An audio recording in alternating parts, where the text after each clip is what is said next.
Hi everyone, I'm Natalia. Welcome to my channel.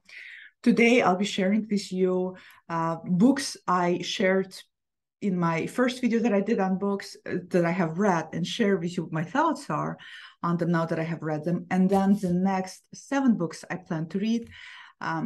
And looks like 7 is my magical number. I love number 7. So it looks like I'll be picking 7 books every time I make this video. And I think I'm going to be turning this into like a books I'm reading and books I read series because I love talking about books. I know a lot of you who are watching this love books as much as I do and love hearing about the books.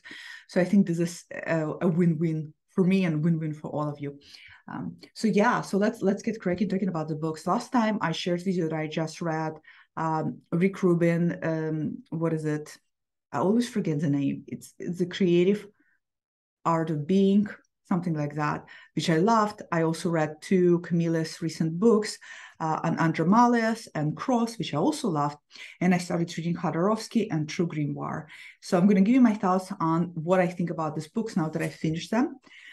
As I said last time, because when I shared it last time with all of you, I was halfway through this book and I loved it. And when I finished it, I still love it. I highly recommend this book. It is very, very interesting read. It's primarily interesting because it is really Jodorowsky having a conversation with an author.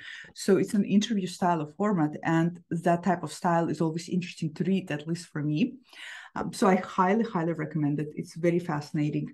If you think this is going to help you understand tarot, it won't. It's more about what he describes as psychomagic is really creating creative acts in our lives in order to resolve inner conflict our subconscious is having. So I highly, highly recommend it. I absolutely loved this book. Then last time I mentioned, I just started reading Jake Stratton-Kent, Encyclopedia of Croatia, Volume 1, which is True Grimoire. I have the other 3 books from the series that are the Encyclopedia of Croatia that I plan to read next. So what are my thoughts on this? I just finished this.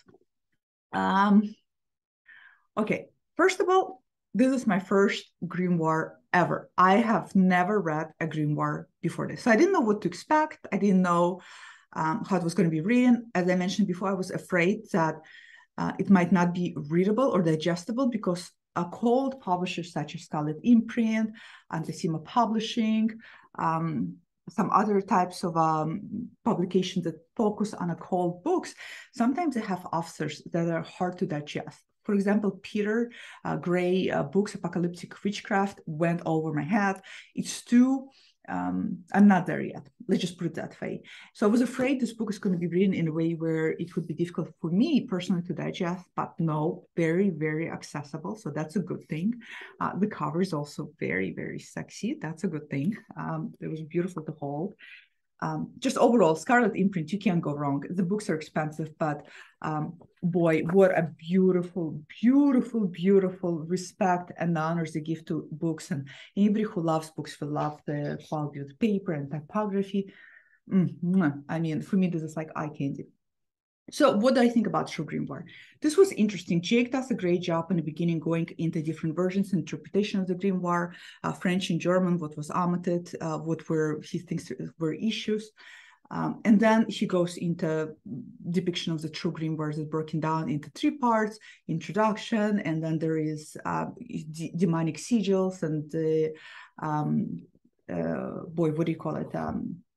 What each demon is for, and then there is part on spells and particular secrets. And then in the end, he finishes up with supplementals to the True Grimoire. And it has been a really interesting read for me. I'm smiling. This is why I'm smiling. I look at things such as True Grimoires from such a long time ago. I look at them as embedded in that particular time and space, meaning I look at this as a text of history. I look at this as a historical text that is telling me how magicians back then viewed and what they were doing and what type of spells they were employing at that particular time. Now, this might be wrong. And if you are an occultist, a magician, and you're watching this and you're laughing, to each its own. This is how I see this. I see this the same way I see Bible. To me, Bible is a historical text. That's how I see it. You know, I don't see it as the word of God. I see it as a historical representation of its time, which, not to mention, there's lots and lots and lots of stuff on it. That's just my view on it. And if you have a different view, that's very, very valid. So because I looked at it this way, it was very interesting to read it, because I was reading it obviously situated in my context, situated in my own biography, and situated in the fact that I am a woman, in the fact that I also work in transgender care field. So that was very interesting, because immediately the man-centric aspects of the grimoire just jumped out at me. The spells particularly made me laugh. There's a spell to make a girl to come to you, however modest she may be, to make a girl dance in the nude. There's spell to mutilate enemies. It's very man-centric. And the way it felt to me, the image that I got, let me say it this way, when I was reading this, is of a man during this period of time dabbling in the magic. And I got an image of a man that is struggling with ability to make things happen around him by himself. I got an image of a man that obviously have probably a challenging time getting women to like him, or getting into relationship with women where he has to put a spell on getting a woman appear naked. I got an image of also a power trip, an ego masculine power trip, because a lot of the spells, if not all of them, have to do with some sense of control, with some sense of trying to control and possess and dominate, and bring things into your life, versus making things happen into your life by yourself. And yeah, it was a fun read. A lot of spells are obviously very particular. You have to have a blood of a sea turtle. You have to make sure that a boy is present. There's a lot of boys being present. I don't know what that's about. You know what I mean? Why is it not a girl? Why is it a boy? Why it has to be a child present? They were talking about purity and pure energy. I don't know. Like I said, I am, when it comes to occult and grimoires, I'm obviously a very, very amateur, but I can't help to read it, situated in my context and my time. And I found this to be funny. I enjoyed it. To me, I could not take this seriously. I cannot imagine today's male identified occult magicians reading this, and today's modern male identified people not seeing also this kind of male dominating reach. So I got curious what would happen if a woman wrote a grimoire. If it was written from women's perspective, would we be seeing a spell such as, to have a man appear naked in front of you? Would women be captivated? Would women be even interested in that? I don't know. I doubt it. But yeah, so that's how I found it. It was interesting. It was a great read. It was good to get acquainted with it. It is something that I feel like you need to read. But will I be taking this as a dogma? Will I be practicing the spells? No. This is just not how I see my life. This is just not how I see them being useful. Needless to say, I will not be able to find blood of sea turtle. And it's interesting because Jake, towards the end, does say that you have to stay. If I read it him correctly, he said you have to stay as specific to what the spell requires as you possibly can. And I honestly disagree with that. Again, I'm an amateur, whatever you want to call me. This is obviously not the waters I swim in, but I can't help but logically think that we can just apply something in that context to today's modern world and not modify it, because things have changed so drastically. This is my struggle when people interpret biblical text in that context and applies them to today's context, when so much about our history and our relationship to ourselves and our spirituality has changed. So having said that, recommended, still a great read, accessible. And yeah, I enjoyed it, maybe I can put a spell on my husband walking around naked in front of me, but I don't think I need a spell for that. I started reading this book, not started, but I was mentioning I'm going to read this book, which I got in a bookstore where the author was present and she nicely signed it for me. This fiction. I seldom, as you guys know, seldom read fiction. And this book proved to me why. I got to page 220. The book is 330 pages, so I'm about more than halfway through. And I'm not going to finish reading it. I'll tell you why. The author is a beautiful, beautiful writer. She's a phenomenal writer. It starts off a story of a woman that was married to an artist, and the artist died, and she decided to go on this trail to figure out who her wife was, because there was biography written about her that she strongly disagrees. So she really started out on this, and she journals herself as a way to invalidate, if you will, the biography that was written about her wife. And there's a fictional account of a disunion that happened in the 50s between southern and northern states, where there was theocracy happening in southern states that created disunion, and where people couldn't escape the southern states. So in the beginning, it was really captivating and interesting. And I was hoping it would get a little bit more juicier for me personally in terms of what she's going to find out about her wife. But no, it continued to, I don't want to say drag on, because the writing is great and it doesn't really drag. She continues to travel to other places and she learns more and more about her wife. And more than halfway through the book, I realized that most likely what the book is trying to say is that we never truly know a self-identity of any individuals. In fact, we don't even know our identity ourselves. It's always little mosaic clusters of who we are. I wasn't really interested in story, to be honest. And I'm one of those people that if I lose interest, I lose interest. I don't bother reading the book all the way through because I have so many books I want to read.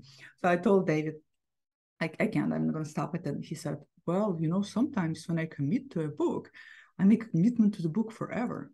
And sometimes it doesn't hit you until the end, or months may pass. And then I realized what the book was about. And I said, okay, you have valid points, but I am the way I am. So never finished it. But if you want to pick it up, it has good reviews on Amazon. And like I said, her writing is fantastic. You can't go wrong with it, with the writing being really good. Then I also picked up this book, Monsters, A Fan's Dilemma. I can see how far David is in his book. He's reading it as well. This is nonfiction. This is superb. I highly recommend it to everybody. First of all, the author is an amazing writer. And David is reading it and he agrees with me. She's a really, really good writer. This whole book actually looks at our relationship with artistic works of people that, quote unquote, you would consider monster, right? Such as Polanski, Woody Allen, Picasso, the artistic works. And at what point what do you do when you have that fan's dilemma? Do you continue to indulge in the artistic works? Are you able to separate the monster from the artistic works? And she never really gives you an answer, because there's no one answer, right? It's our subjective relationship to this artist. She does place out a really interesting and intricate web for you to sit within yourself and for you to ask yourself all of these questions too. I loved the most, her chapter on Vladimir Nabokov and Lolita. It's a book that is deeply misunderstood in the sense that people think he's a monster. He must have some kind of pedophilic history, which, as far as we know, he doesn't. And people just really, I feel like a lot of people don't really get that book. She has done the best analysis of Lolita and why Nabokov wrote Lolita, in my opinion, that was just, in of itself, is worth reading. And then she finished up the book in this amazing, interesting exploration into womanhood, motherhood specifically. Are women who want to be artists and who also become mothers, are they monsters if they decide to abandon their children in order to pursue their arts? Does that make them monsters? So she now blurs this line into what we really consider and how we understand monster, apart from these other acts that these people have committed. And it's really interesting. I'm not a mother. I never wanted to have kids, but I could really resonate because not having kids allows me so much of free time. This is why I read so much, because I have so much free time and I'm able to really enjoy my career and really be passionate about what I do. And I can't imagine it being any other way. So I could resonate if I were to have a kid, how torn would I be? And if you're listening and you have a kid and you're also an artist or pursuing some passionate career, my heart goes out to you. But this is a phenomenal book. Quick read in a sense that she writes really well, but it just breezes through. And very, very engaging book. So Monsters by Claire Deder. Sorry, guys. Highly, highly recommend. Very, very good.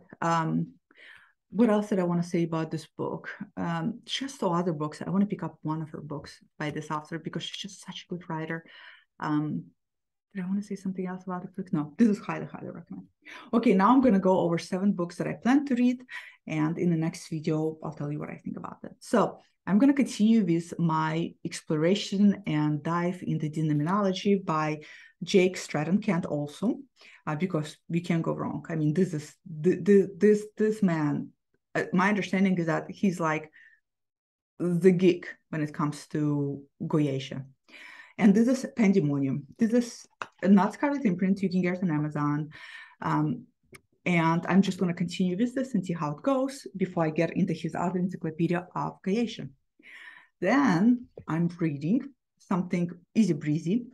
I try to balance, when I get a pile of 7 books to read, I try to balance them between books that I know will be heavy and will take me a while to get through, between books that I know are going to be like 2-3 days I'm done.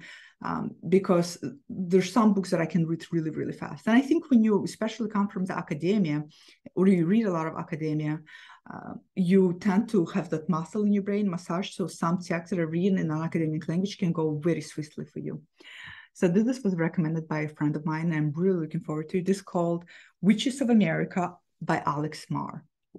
I haven't started yet. This is going to be the next one. I'm going to start with another book. I tend to start 2 books at the same time because then I can jump around between them and a little shift my focus. But this is, my understanding is that she's a journalist and she traveled throughout, let's see, it's a memoir, so it's nonfiction, where it's her immersive 5-year trip into the occult as both a journalist and someone searching for her own faith.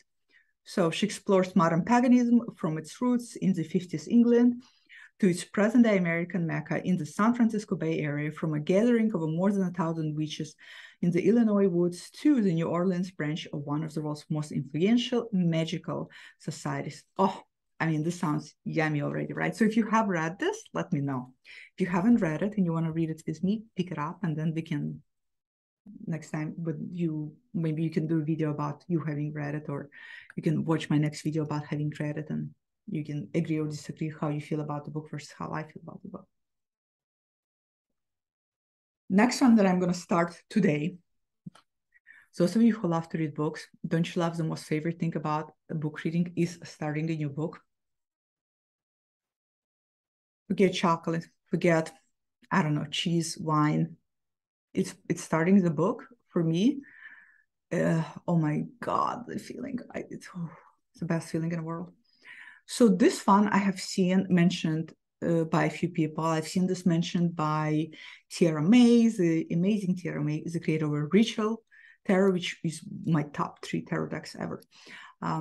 It's also been mentioned by wonderful Racine from Owl Moon or Owl Moon Woman.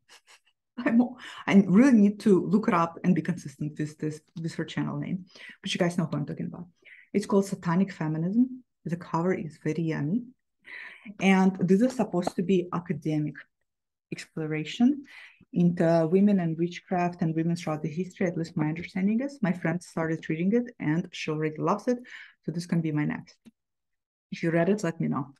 And I'm so excited about it. So I think the Satanic Feminism, I have a feeling, is going to take me a while to read. Witches in America will be fast read.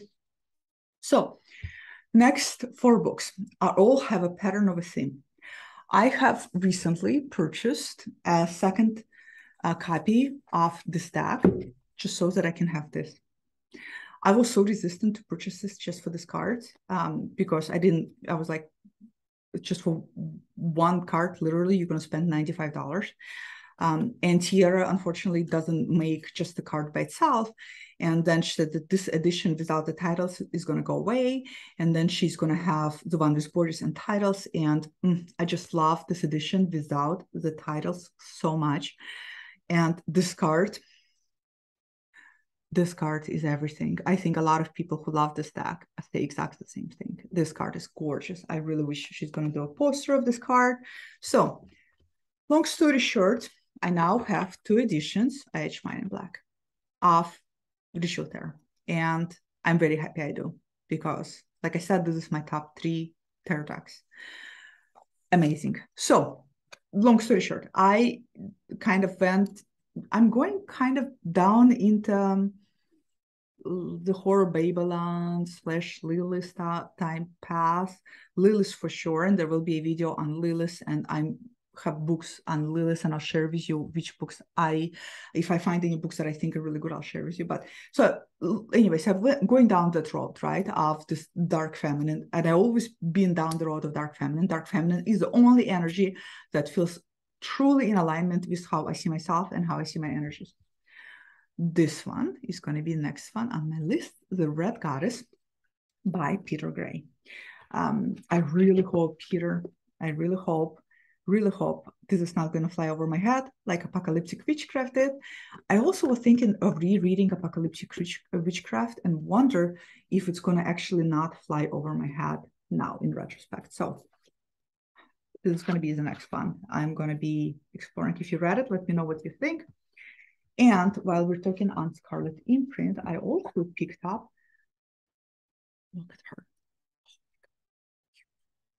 This is called A Brazen Vessel, and it's got this beautiful Venus chart, the Venus. And this limited edition, the Scarlet Imprint always does limited edition for hard copies and limited edition for special edition things. So this is limited edition, and this is basically Peter Gray and his partner, who's also a co-author of this as well. Let me get her name for you. Alkistes Dimek. I'm so sorry. Obviously, I have just butchered this name. But Peter and her, they are in a relationship. I don't know what kind of relate. Doesn't matter. I mean, who cares if they're married or not, or right? But this is supposed to be a documentation of their like correspondences and long time. Let me read it for you so we can get a clear description. Brazen Vessel documents a creative magical partnership with Peter Gray and Alkistes Dimek from 2008 to 2018, so a 10-year documentation. From the invocation of Babylon given at the Selema Symposium in Oxford in 2008 to the major new work on eschatology. My time is, anyways, and it goes on. So this is going to be really, really interesting. If you don't know, Peter, like I said, is co-founder of Scarlet Imprint. So is his partners, they're both co-founders of Scarlet Imprint. And apparently she does all of the typography for, oops, hold on, something here up on my screen. She does all the typography for all the Scarlet Imprint books, and all of the, my understanding is covers and designs. So this is, I think, the Satanic Feminism is going to take me the longest to get through, I'm assuming, but let's see how it goes. If you read it, let me know what you think. Since I am in this dark feminine Lady Babylon type of path, this one I have read a while back in grad school because I went to depth psychology. So we read a lot of Marion Woodman, which was amazing, as you can see. So I'm going to go ahead and read it. Marion Woodman and Eleanor Dixon, Dancing in the Flames, the Dark Goddess in the Transformation of Consciousness. So I'm going to go ahead and reread this as well. And I was looking for more suggested books on the horror Babylon, and I came across this Q&A on YouTube, and the guy who was answering seemed very knowledgeable, and he had somebody asked him a question: what do you recommend in terms of at least any kind of books written on her from a woman's perspective versus a man's perspective is just such a great question, right? Because let's hear that perspective. We're so accustomed to having so many of these books written by men on women. Not that there's anything wrong with that, but it's always nice to have the perspective from a woman's point of view. And he recommended some books. 2 of them were out of print. 1 of them is accessible on Amazon, and it is called Women of Babylon, Howling of Women's Voices. And my understanding is that this is going to be a quick read. This is actually a compilation of different women of different ages, including crowns, and how they work in their relationship with the Babylon, reading from their perspective. So I'm really looking forward to this. This should be a fantastic read. And this is edited by Micheline Linden. So yeah, so this is my stack, guys. I probably think it's going to take me a month, maybe a little bit longer than a month, depending how long it's going to take me to read. I can either read really, really fast, or I can take my time. Sometimes other things come up, but so I'm really excited for this stack. If you have read any of these books, let me know. If you just reading something else, let me know. If you read something wonderful, let me know. If you know any other good books on the Lady Babylon, let me know. And please, if you know a good book on Lilith, because I can't find one, let me know. So having said that, I hope you all have a great day. I'll see you next time. Bye.